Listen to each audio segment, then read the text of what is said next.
Bad Ischl, junio de 1914. Las calles llenas de turistas son un fiel reflejo de la época dorada de la monarquía, en la que nobles y burgueses disfrutan de su riqueza y bienestar, fruto de la industrialización, el resultado de casi 50 años de paz.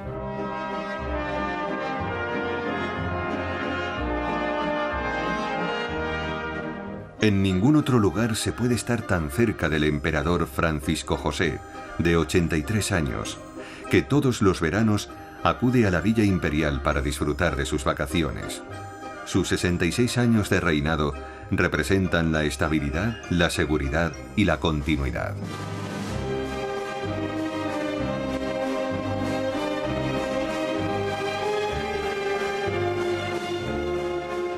Su imperio, aliado con Alemania e Italia, es el más grande de Europa después de Rusia, pero también el más frágil al estar formado por 12 nacionalidades.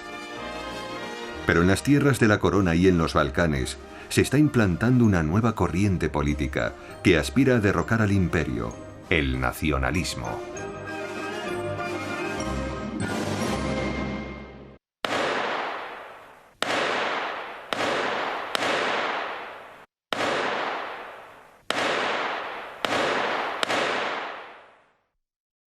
El 28 de junio de 1914, el heredero al trono Francisco Fernando y su mujer son asesinados en Sarajevo.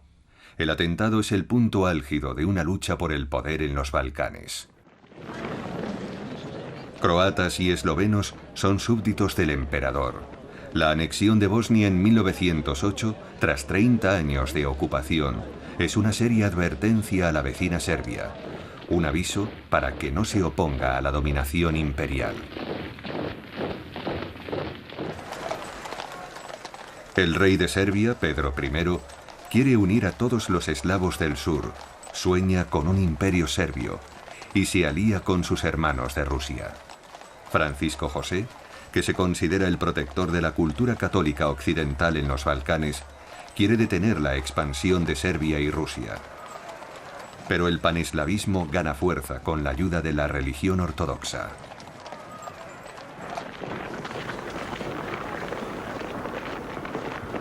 La anexión de Bosnia radicaliza a los nacionalistas. El heredero al trono cae víctima de sus métodos violentos y Viena acusa al gobierno serbio de instigar el atentado. El emperador Francisco José y la Primera Guerra Mundial.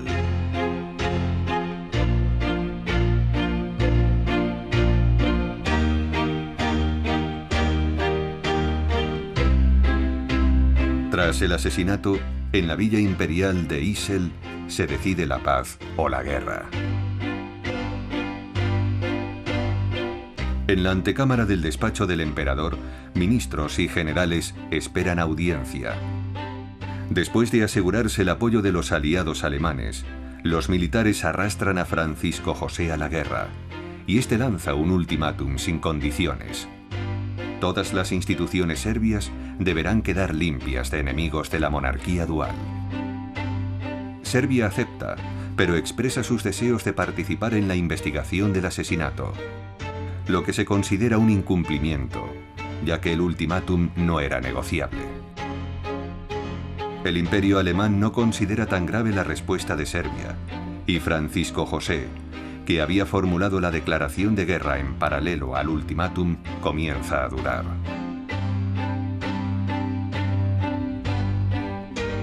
El ministro de Asuntos Exteriores, Leopold Berchtold, acude a Ischl y pone fin a cualquier titubeo con un ataque serbio inventado. Los esfuerzos de los mediadores europeos son en vano. El emperador Francisco José firmó. En cuanto llegó a Viena, el conde Berchtold, que era ministro de Asuntos Exteriores, eliminó de la declaración la mención del ataque serbio, un ataque que nunca se produjo. Algunos deseaban tanto la guerra que llegaron a decir: no importa qué medios tengamos que utilizar, pero esta guerra, este conflicto, debe producirse. Estaban buscando activamente la guerra contra Serbia. Francisco José no conoce estas intrigas y confía en que será una guerra pequeña limitada a los Balcanes, pero se engaña a sí mismo. La política exterior europea se basa en un sistema de pactos y alianzas. El ministro de Hacienda le advierte de que será una guerra a gran escala, pero no sirve de nada. Los serbios nos provocan porque Rusia los apoya, opina el emperador. La mecánica de las alianzas se pone en marcha. Por una parte, el Imperio Austrohúngaro y el Imperio Alemán, con sus colonias de Togo, Camerún, África Oriental Alemana y África Suroccidental Alemana. En noviembre de 1914 se les unen Turquía y Bulgaria. Italia prefiere mantenerse neutral. Serbia también moviliza sus tropas. Serbia es aliada de Rusia, Rusia de Francia y el Reino Unido, y este de Bélgica. Más tarde se les unirá Rumanía. Con el Reino Unido y Francia, que forman con Rusia la Triple Entente, entran sus colonias africanas como Egipto, Sudán, Sudáfrica y el África Occidental Francesa, y otras colonias británicas como la India, Australia o Canadá. Durante los años siguientes, más de 60 millones de soldados participarán en la guerra.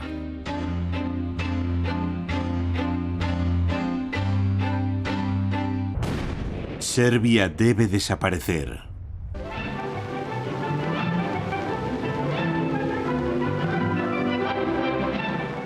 Es un apocalipsis deseado.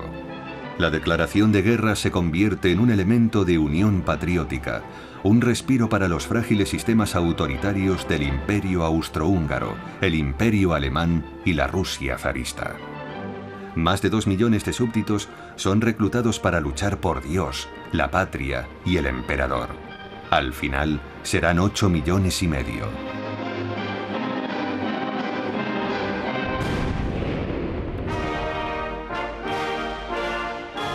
Tras casi 50 años de paz, el ejército imperial es el peor preparado de Europa, si exceptuamos al de Italia, y parece incapaz de afrontar una guerra. Las pequeñas fuerzas serbias, mejor entrenadas, lanzan 3 ofensivas y luchan hasta quedarse sin munición.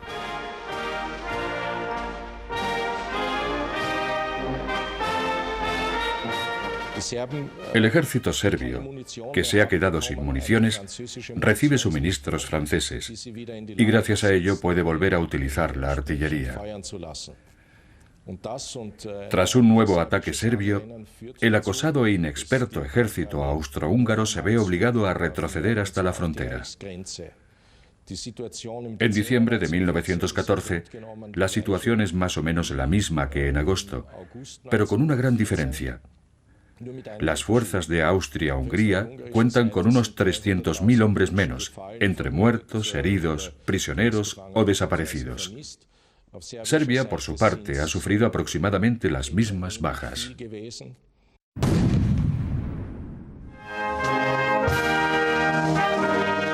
Las tropas rusas se acercan a Galicia, en la frontera oriental de Austria-Hungría, lo que echa por tierra la estrategia de las potencias centrales, que pensaban que la movilización de las tropas del zar sería lenta.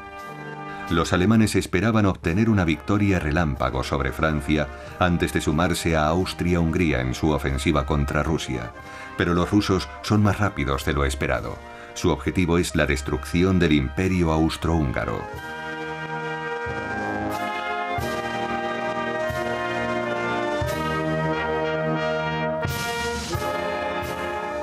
El ejército imperial no es rival para los rusos. Las tropas del zar entran en Galicia y en otoño de 1914 ocupan Leópolis, la Venecia del Este, cuyo desarrollo había sido impulsado por Francisco José.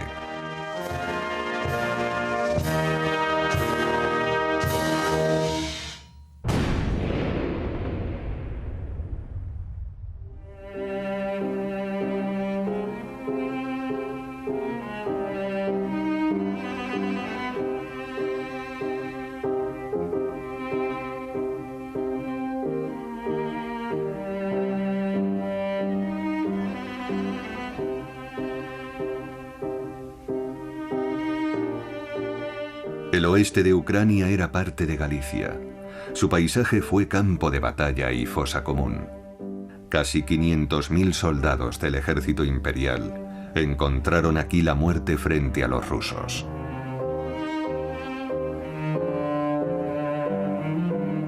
Más de 400 cementerios militares recuerdan la matanza en el olvidado frente oriental.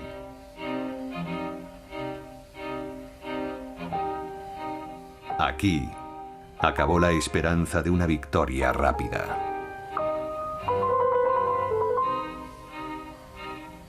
Innumerables cruces anónimas honran a aquellos que fueron enterrados en el campo de batalla.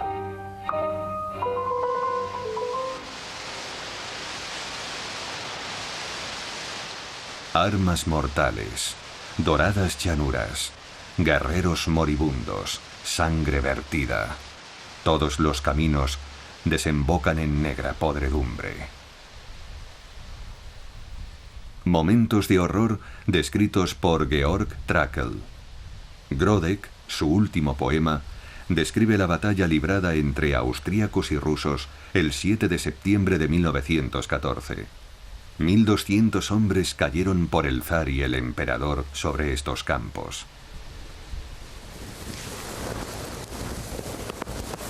Georg Trakl era médico militar. Había muy pocos médicos y él solo debía atender a unos 90 heridos graves. 2 días y 2 noches de esfuerzos inútiles intentando salvar sus vidas. Cuando se agotaron los analgésicos, tuvo que realizar amputaciones sin anestesia.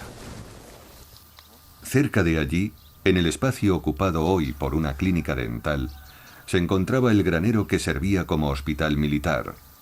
Georg es internado tras sufrir una crisis nerviosa e intentar suicidarse. Finalmente, el 3 de noviembre de 1914, pone fin a su vida con una sobredosis de cocaína. Su frágil psique se viene abajo en el campo de batalla de Grodek.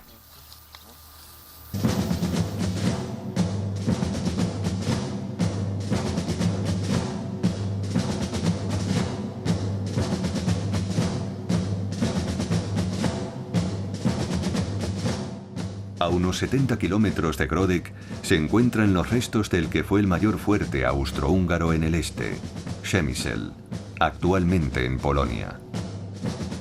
Los rusos llegan hasta él a finales de septiembre de 1914, 2 semanas después de la batalla de Grodek. Tras varios ataques sin éxito, deciden asediarlo para rendirlo por hambre. Las tropas imperiales capitulan en marzo de 1915.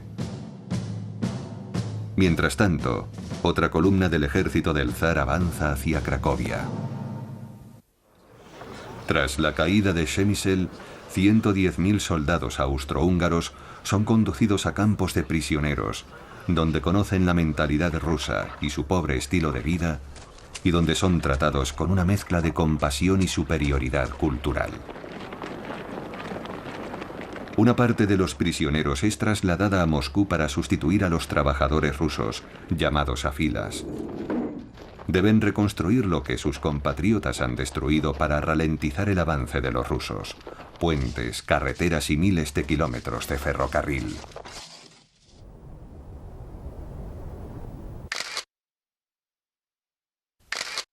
Durante la retirada, la furia de los vencidos se desata sobre los civiles acusados de traición, de espionaje, de colaborar con los rusos y de suministrarles alimentos.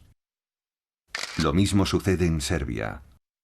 Más tarde, el emperador logra poner fin a la represión. En primera línea, la violencia era mucho más directa y mucho más cruel. Hubo una oleada de ejecuciones, sobre todo en Serbia y Galicia. Las cifras no son exactas, pero se calcula que se produjeron unas 60.000 ejecuciones, y casi todas ellas fueron decididas y ordenadas sin un proceso jurídico militar. Los comandantes elegían a quién ahorcar, se lo comunicaban a los soldados y estos cumplían las órdenes. Estos sucesos aún no han sido analizados y en la mayoría se desconocen las circunstancias en que se produjeron. pero muestran otra cara del glorioso ejército austrohúngaro, una en la que los oficiales de los frentes oriental y sudoriental se comportaron de manera cruel y atroz. Este es otro ejército, el de los refugiados y exiliados. Ganen o pierdan, en todos los frentes hay supuestos enemigos civiles desplazados en masa por las autoridades militares. Si estos consideran que alguien es poco fiable políticamente, lo convierten en apátrida. Cientos de miles de personas son forzadas a abandonar su hogar en pocas horas y después transportadas en tren como si fueran ganado a atestados campos de barracas. Centenares de campos de concentración son construidos a toda prisa en Bohemia y Moravia, en Estiria, en Viena o en Carintia. Son almacenes de personas que sobreviven en condiciones terribles, con unas tasas de mortalidad altísimas, en los que muchos seres humanos pasan meses e incluso años sin poder salir. Al mismo tiempo son utilizados como mano de obra. Una mano de obra que contribuye a la economía de guerra, sustituyendo a los trabajadores que se encuentran en el frente. Los desplazamientos de población, sobre todo en las conflictivas zonas multinacionales del este, crean zonas étnicamente homogéneas. En el Imperio alemán se habla de construir un muro de asentamientos en la frontera oriental para detener la marea eslava y de instalaciones de cría de soldados alemanes para que luchen en el este. En la Primera Guerra Mundial todavía no se utilizaba el concepto de limpieza étnica, pero al analizar estas acciones podemos concluir que muchas de ellas ya tenían el carácter de limpieza étnica. Se limpiaron por la fuerza regiones enteras, y estos desplazamientos de población proyectaron sombras muy alargadas que marcarían gran parte de la historia futura. Presagiaban prácticas que por desgracia volverían a verse de forma más atroz, sistemática y brutal en la Segunda Guerra Mundial.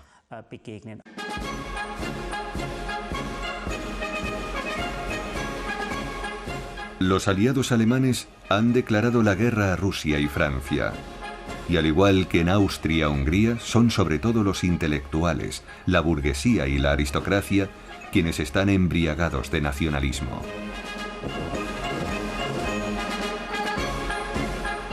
El emperador Guillermo II opina que no debe haber más partidos, sino tan solo alemanes. La maquinaria propagandística habla de una Alemania obligada a defenderse de Rusia y Serbia.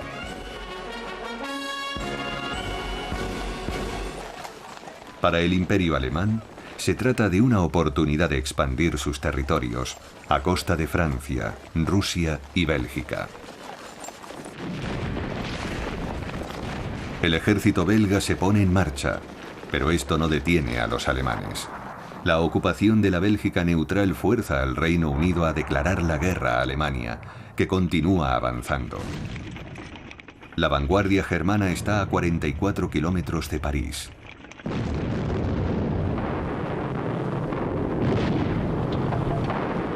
Solo la unión de franceses y británicos consigue detener la ofensiva, creando un nuevo frente de trincheras de 700 kilómetros de largo.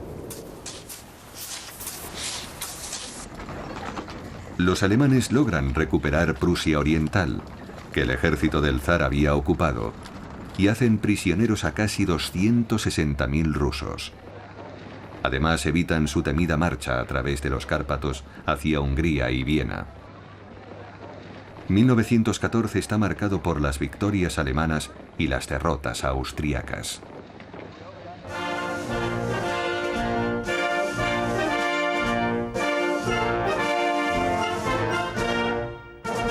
En mayo de 1915, Austria-Hungría sufre otro revés. La neutral Italia le declara la guerra.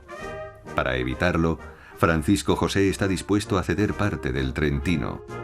Pero la Triple Entente promete entregar todas las regiones italianas del imperio: Trentino, Tirol del Sur y Trieste.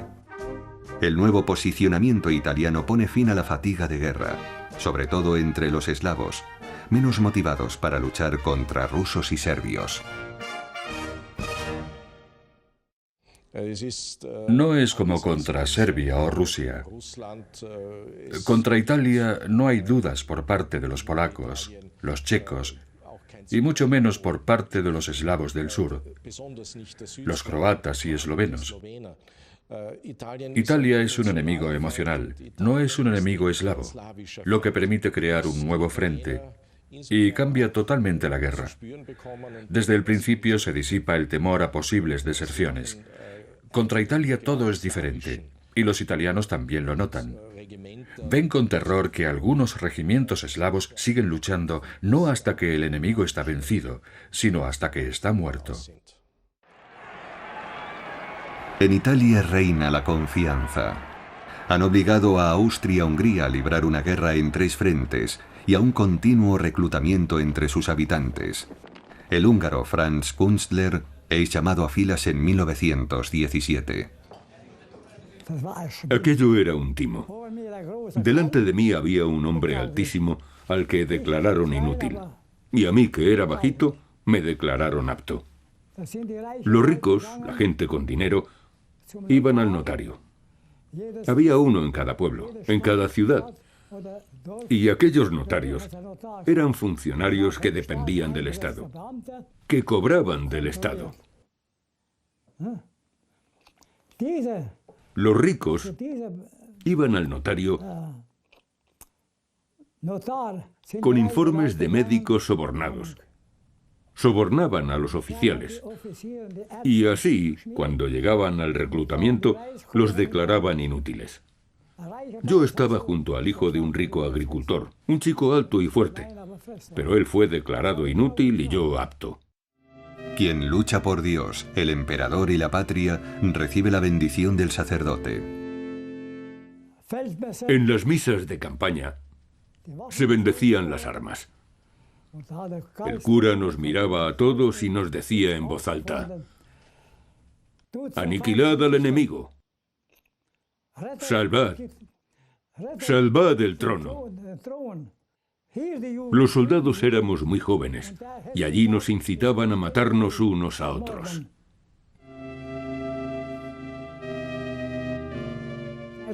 Desde entonces no he vuelto a la iglesia. Por mí se pueden ir todos al infierno. Y el Papa también. La marcha de los italianos hacia Trieste se interrumpe en el río Isonzo. El ejército imperial recupera el ánimo. Gana batallas, pero no la guerra. En las batallas del Isonzo y del Piave, unos 250.000 austríacos e italianos pierden la vida.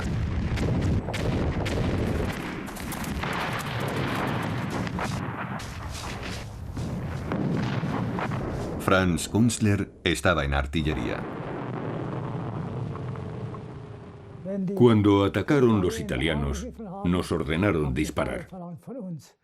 Nosotros cargamos los cañones una y otra vez y disparamos como locos. Los cañones estaban tan calientes que teníamos que enfriarlos con mantas. Teníamos que enfriarlos con mantas mojadas para que no explotasen.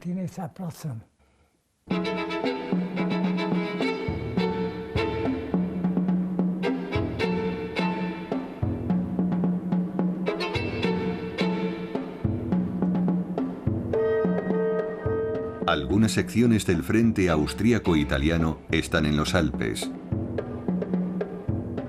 Los soldados deben arrastrar las piezas de artillería y los víveres y pertrechos hasta cumbres de 3.900 metros.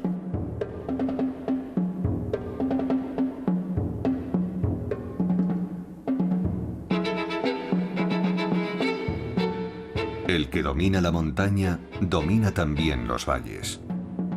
Los cazadores de montaña italianos y austríacos entran en una carrera por el control de las cumbres de los Dolomitas, los Alpes Cárnicos y los Alpes Julianos.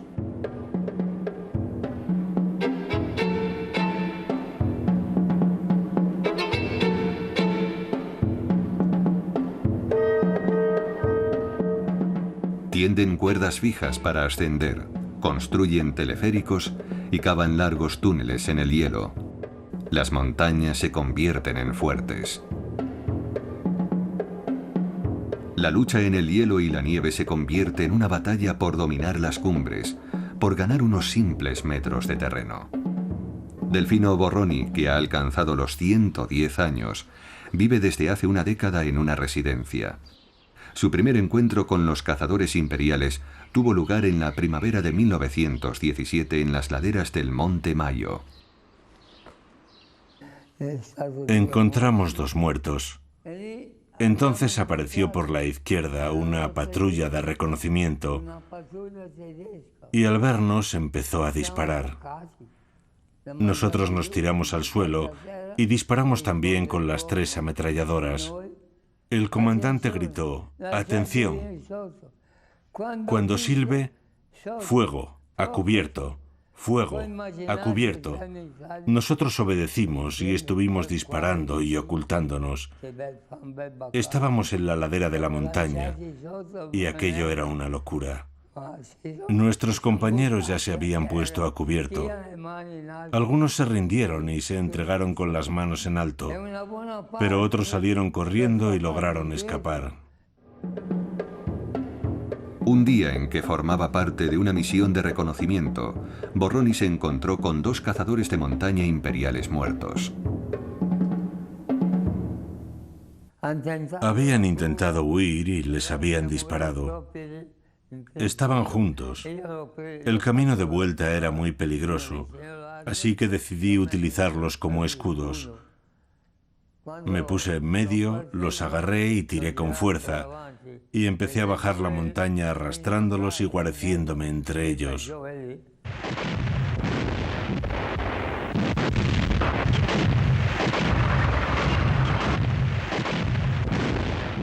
En octubre de 1915, los austríacos ocupan Serbia con la ayuda de alemanes y búlgaros.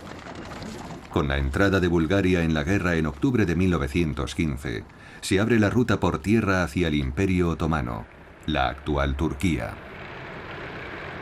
La Entente incita entonces a Rumanía contra Bulgaria y Austria-Hungría. La táctica es arrastrar a la guerra a países de importancia estratégica, ofreciéndoles expansiones territoriales.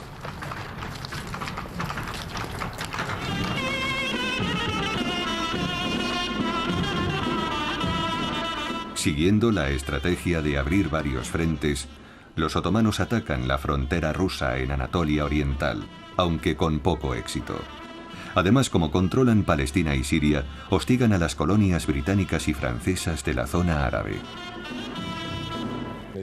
Hubo proyectos bastante aventurados que proponían enviar un contingente para incendiar los pozos petrolíferos de Irak, algo que habría perjudicado en gran medida los intereses británicos y franceses.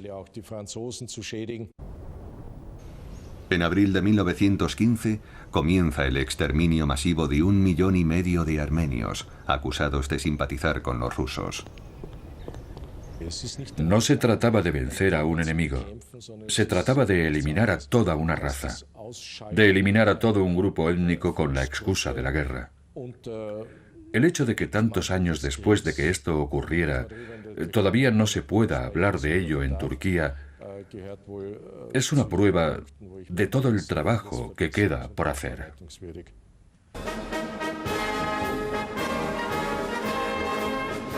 El paso de la Oca prusiano en África.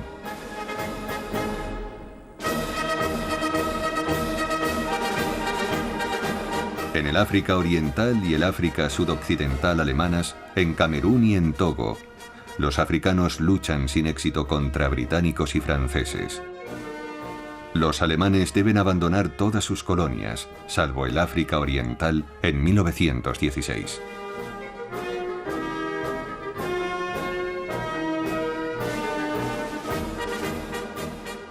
Los británicos aprovechan los inmensos recursos de sus colonias. Cientos de miles de australianos, neozelandeses, canadienses, sudafricanos y árabes y 1,5 millones de indios luchan contra los alemanes. Muchos de ellos terminan convirtiéndose en prisioneros. Los alemanes hablan de ellos en sus cartas. Los ingleses deberían avergonzarse de enviar a esos demonios. Vamos a machacar todo ese cuero negro. Ya hemos capturado a muchas de esas alimañas.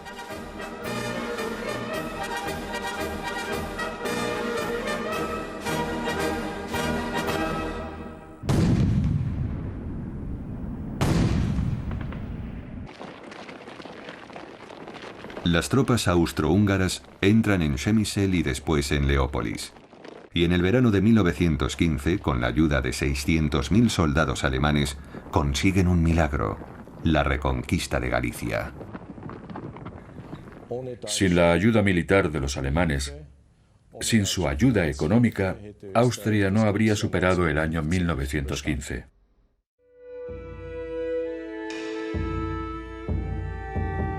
Fosas comunes para las víctimas de la campaña: rusos, alemanes y austrohúngaros. En 1916, el Estado de los Habsburgo ya no lucha para conquistar, sino para sobrevivir. Cada vez son más los checos y polacos que se pasan a las filas rusas en el frente oriental.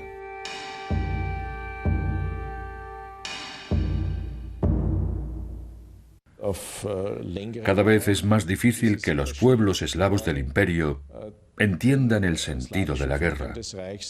Cada vez resulta más complicado conseguir que estos pueblos sigan creyendo en la causa austrohúngara y animarles a seguir luchando por ella, sin hacerles importantes concesiones.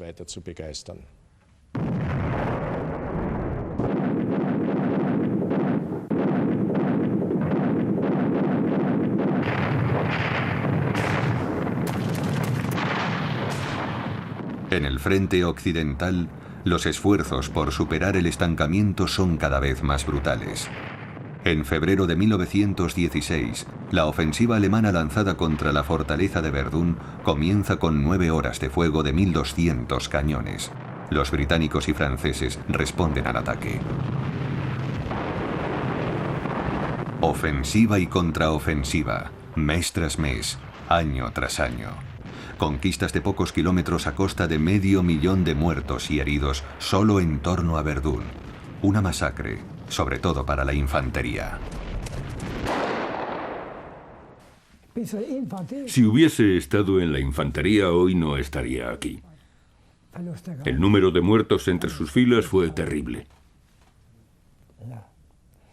Una trinchera allí, otra trinchera aquí y nada en medio. Se lanzaban granadas de mano intentando que cayeran en las zanjas. O salían de las trincheras para caer por sorpresa sobre el enemigo y acuchillarlo. No disparaban, acuchillaban con la bayoneta. Muchos soldados comparan el frente occidental con el apocalipsis. No son raros los días con 20.000 caídos. Un estudiante alemán escribe: «Con qué entusiasmo me alisté para esta guerra. Ahora estoy aquí, y el infierno no podría ser peor». Isonzo es para los austrohúngaros lo mismo que Verdún para los alemanes, con más o menos el mismo número de muertos y heridos. Entre el mes de mayo de 1915 y el de noviembre de 1917, el frente del río Isonzo, en el punto donde los italianos se han internado más en territorio austríaco, ha avanzado tan solo unos 30 kilómetros. En el frente de los Alpes, la naturaleza castiga a ambos bandos, atormentándoles con ventiscas y avalanchas.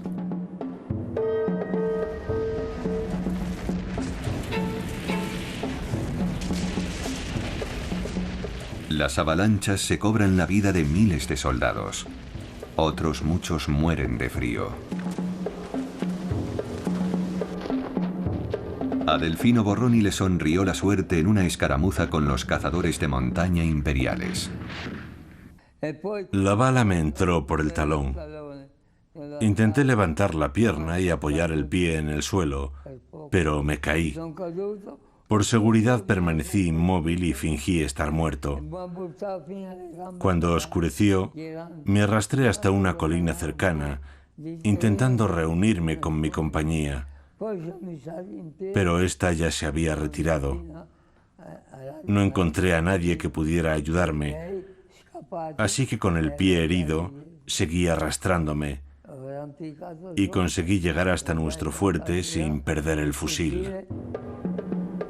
Para minimizar las enormes pérdidas de la lucha en el exterior, se excavan largos túneles para socavar las posiciones enemigas con explosivos. Durante 2 meses estuve cavando túneles en el interior de las montañas y el enemigo también cavaba desde su lado.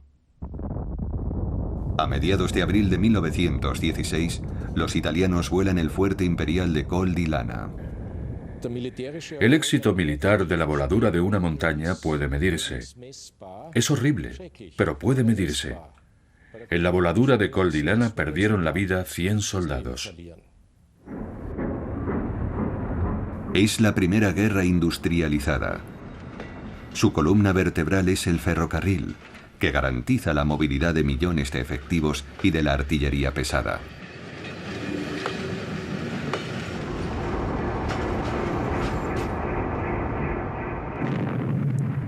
Por primera vez, el armamento decide las victorias más que los comandantes y los soldados. En el pasado, el ejército rival estaba a la vista. Pero ahora la muerte puede llegar de cañones situados a kilómetros de distancia. Armados con proyectiles de hasta 750 kilos, capaces de recorrer 35 kilómetros.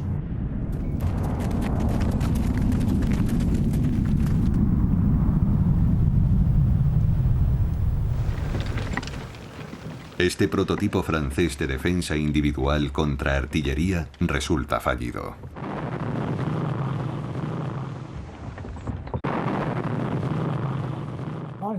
Recuerdo aquellos momentos en que nuestras tropas se lanzaban al ataque.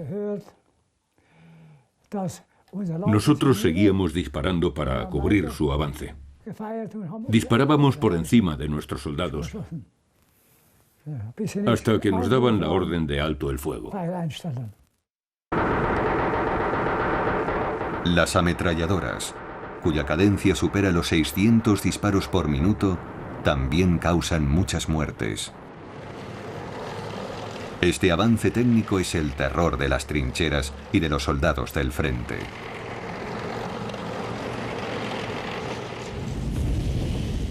Los lanzallamas son otro modo de combatir la guerra de trincheras. Su objetivo es convertir los túneles en un infierno para hacer salir al enemigo.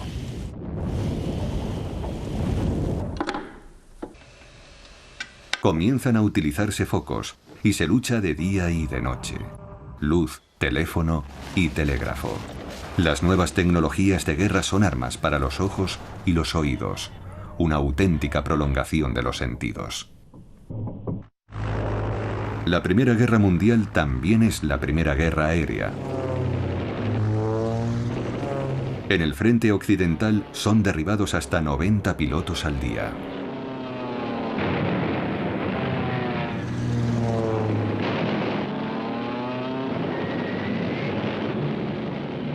Los aviones, utilizados en un principio para informar sobre los movimientos enemigos, se convierten en bombarderos, lo que ocasiona miles de víctimas civiles. Inglaterra sufre frecuentes ataques. Estas imágenes presagian horrores aún mayores.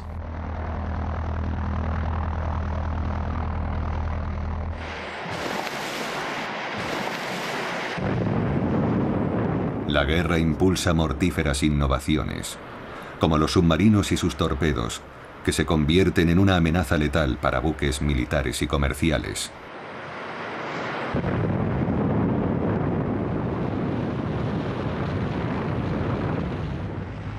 Desde los primeros portaaviones y los aeródromos de la costa, despegan aviones que llenan el mar de humo para desorientar a los destructores enemigos.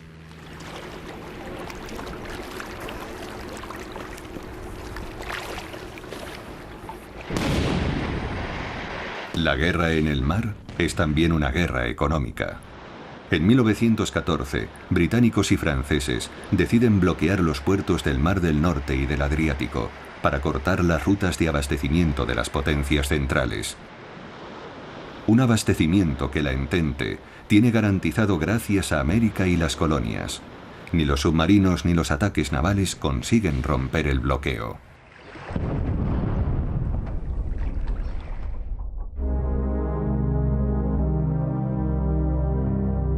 El gas venenoso es el terror del frente. Se pulveriza sobre las líneas enemigas o bien se lanza con granadas de obús. Causa ceguera y asfixia, pero está muy lejos de ser el arma que decida la victoria.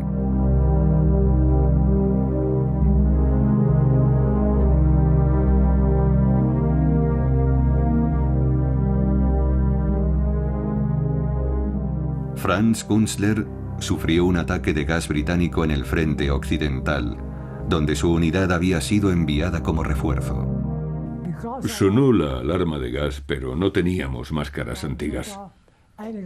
Como resultado, algunos terminaron muertos y otros quedaron ciegos. Unos 20 compañeros perdieron la vista. Nosotros estábamos bastante atrás y solo respiramos una pequeña cantidad. Eso es la guerra. Eso era la guerra. Francisco José recibe una información errónea en la que le comunican que los italianos han utilizado gas venenoso en Isonzo. El emperador lo creyó y dio la orden de que los austríacos lanzaran gas contra los italianos.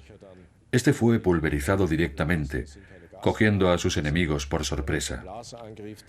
A partir de entonces, los ataques con gas fueron habituales en los frentes en que combatían los austrohúngaros, incluido el frente ruso.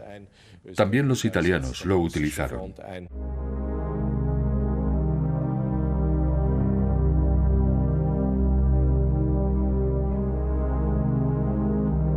La guerra se transforma en un ataque contra la capacidad de sufrimiento del ser humano y contra su resistencia física y mental.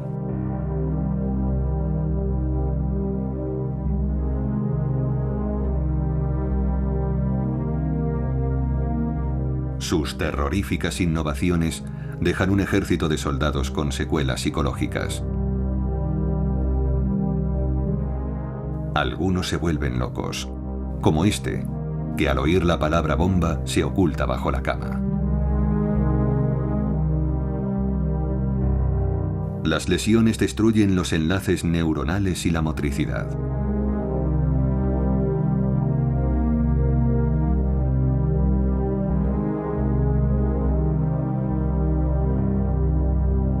Los inválidos del ejército imperial llevan el verdadero rostro de la guerra a su país, donde los alimentos están racionados. Los ideales ya no son la victoria y el heroísmo, sino la capacidad de sufrimiento y el espíritu de sacrificio.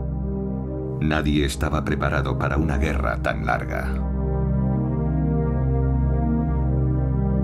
La industria armamentística tiene prioridad sobre los bienes de consumo. Todo por la victoria.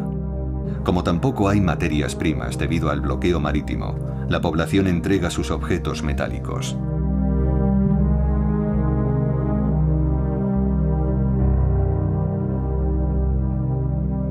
Los cables de cobre de los tranvías se sustituyen por hierro.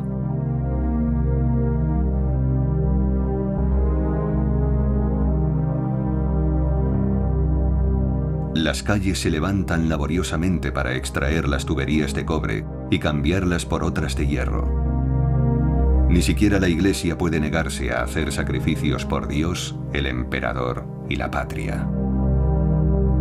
Todo acaba en las fábricas de armas.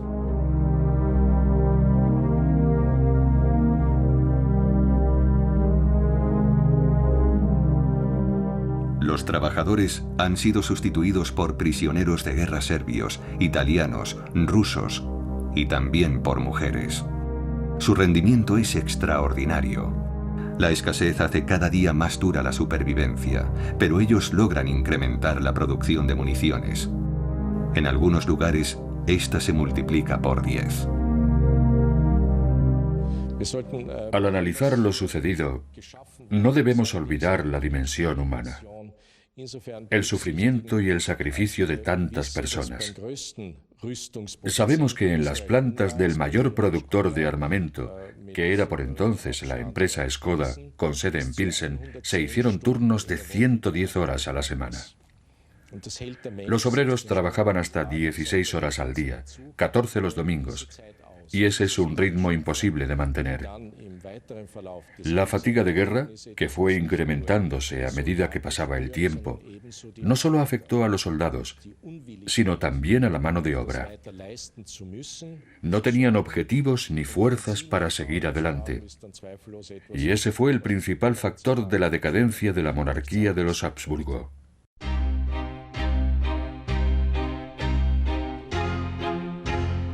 El emperador también ve acercarse su decadencia. Él mismo la puso en marcha en 1914.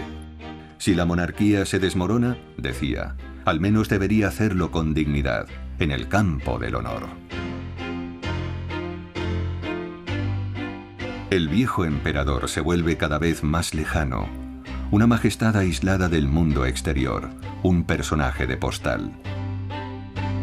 No visita el frente ni a los soldados, y la destrucción de la guerra convierte su código de honor en un anacronismo. Su sentido del deber le impide abdicar, y tampoco da ningún paso para alcanzar la paz.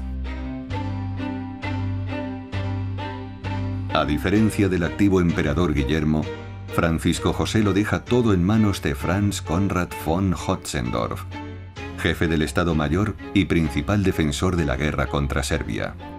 Conrad, que se avergüenza de aceptar la ayuda militar alemana, apenas se habla con Falkenhayn, el director de estrategia germano.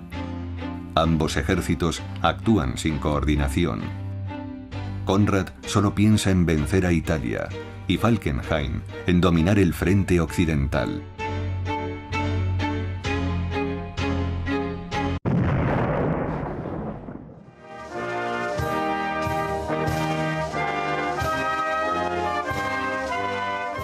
En junio de 1916, el general Brusilov avanza sobre Galicia hasta los Cárpatos, lo que constituye el mayor éxito ruso desde el principio de la guerra.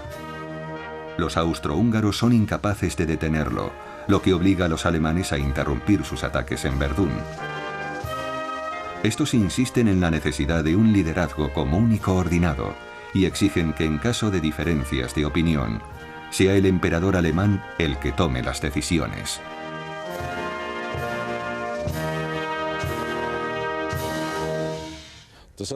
El emperador Francisco José se vio obligado a aceptar esa condición, cediendo así una parte de su soberanía.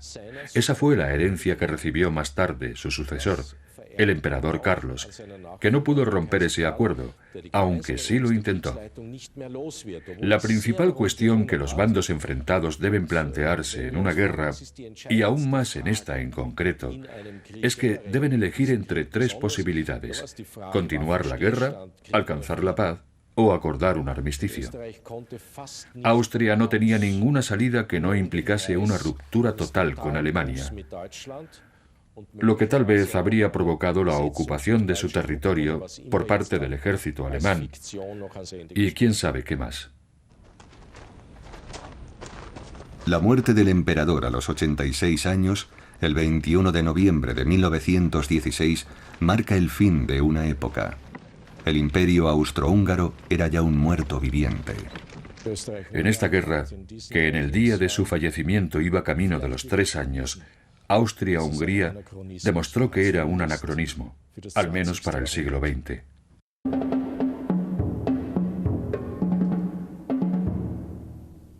Éramos jóvenes. El mundo era de color de rosa. Nadie se preocupaba por nada. Pero la guerra lo cambió todo.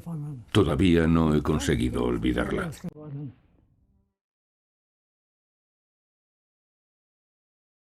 Esperaban pasar en casa la Navidad de 1914, pero en 1916 aún se imprimían tarjetas de felicitación para los héroes del frente, de los que 500.000 nunca volverían. ¿Qué es el heroísmo? Los héroes no existen.